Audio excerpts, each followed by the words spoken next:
As reported during our live stream episode 2 days ago, Ukraine's Air Force used F-16s as part of its defense against Russia's mass missile and drone attack on August 26th, the first operational involvement of that aircraft in the war. Russia launched 236 missiles and drones, making it the largest attack on Ukraine since the war started 2.5 years ago. Ukraine managed to down 102 missiles and 99 drones of those fired. 4 of them were shot down by the F-16s using AIM-9 Mike Sidewinder heat-seeking missiles. Ukrainian President Zelensky told reporters that the F-16s gave a very good result, and he added, "We thank our partners for providing us with the F-16s.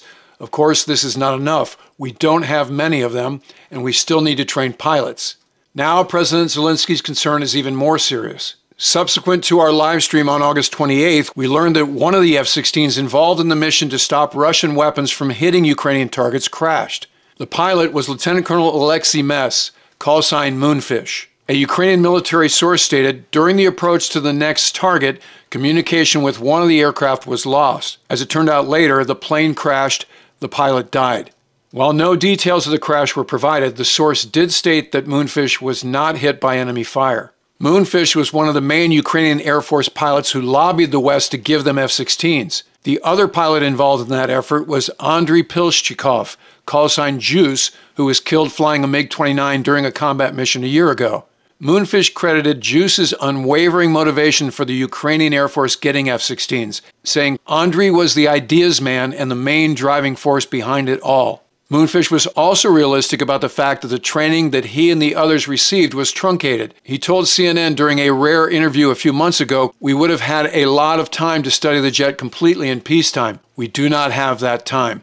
Moonfish's death leaves the Ukrainian Air Force currently with only 5 F-16 pilots with the minimum amount of training to enter combat. As discussed in the most recent episode with military aviation expert Justin Bronk, the training track for Ukrainian pilots is being established in several locations across NATO countries in earnest, but it takes time as the F-16 cockpit has a significantly different layout than the MiG-29 the Ukrainian pilots are familiar with, and effectively employing the F-16 with the rest of the Ukrainian Air Force and the other systems that have been donated by the US and other NATO nations is complicated. As we've mentioned several times before, Kyiv has been promised at least 79 F-16s from the Netherlands, Denmark, Norway, and Belgium. Right now, they've reportedly received 10 jets and expect to have 20 by the end of the year, and now that roster is down by 1 as a result of Moonfish's crash. Flying tactical jets is always a dangerous business, not to mention during wartime, and losses like this can be expected. For this channel's part, we salute Moonfish for his motivation and efforts that resulted in the arrival of the first F-16s in the Ukrainian Air Force's inventory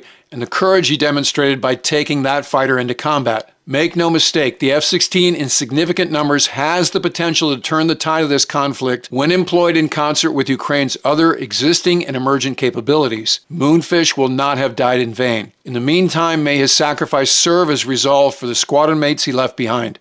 Slava Ukraini. All right, that'll do it for this episode. If you're not already a subscriber, become one so you don't miss anything going forward. And in the meantime, I look forward to talking to you again very soon.